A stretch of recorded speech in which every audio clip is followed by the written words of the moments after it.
This is the Blairing Out with Eric Blair show, and we're here at the premiere for The Go-Getter, and we have the beautiful Jenna Malone. Hello. How are you doing, Jenna? Well, for blaring out loud's sake, very well. Good. Tell me, are you used to that yet? Are you used to all those flashes going off in your face? I don't think so. I mean, does anyone get used to thunder? I mean, there's always sort of the crack and the roll and the surprise and the electricity, and I mean, you can sort of understand the moment of the preparation for it, but you learn to deal with it. It's always strange. It can always be a little abstract, you know? Would you miss it?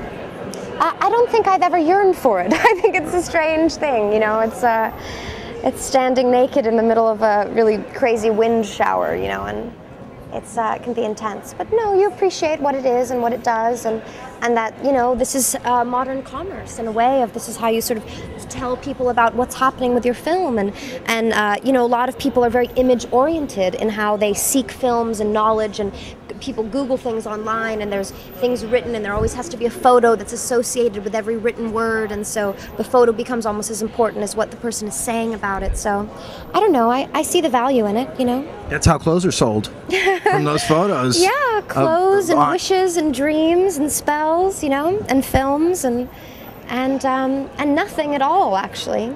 But it's interesting. Now, Jenna, tell me about your character in The Go-Getter. The Go-Getter, I play this sort of sexually manipulative teenager, a woman sort of on the verge, a child in the midst of learning what it is to, you know, learning softly what the sort of sexuality is of like manipulating men, you know, and she sort of takes Lou Taylor Pucci on a bit of a ride, but it's a really beautiful film about a man becoming himself through, you know, loss and friendship and love, and beautiful film. Martin Hines directed it and wrote it, and Zooey Deschanel and Lou Taylor Pucci, who couldn't be here tonight. They're both working. They're both such studious students. So the highlight of making The Go-Getter for you? The highlight was probably I got to work with Martin Hines, which the very second thing that I had done was a student film that when I was 10 years old, just on the lot of UCLA, and it was actually Martin's second short. He wrote it and directed it, called Al is an Al, and he was like, oh, I need a kid in it, come and help me. And then 10 years later, I literally read the script, and I'm like, I know this name. So that was beautiful. That was like a full circle thing, you know? What do you think the message of The Go-Getter is?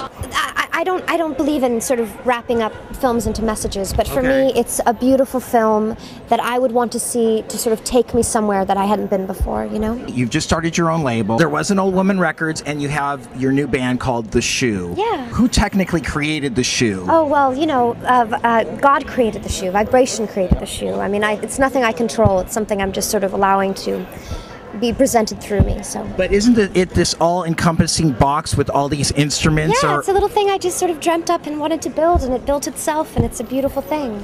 But did you build it? I Jimmy rigged it, yeah. I mean, I'm not a carpenter. But that's genius. It's the last realm of analog before it fell into the digital hole, you know? And what's going to happen with Jenna Malone and the Bloodstains? Have you heard some songs? Yeah, I listened to it today. Okay, cool. I don't know, it's still there. It's still something I'm creating, but it's just a different incarnation, you know? How would you define the word love?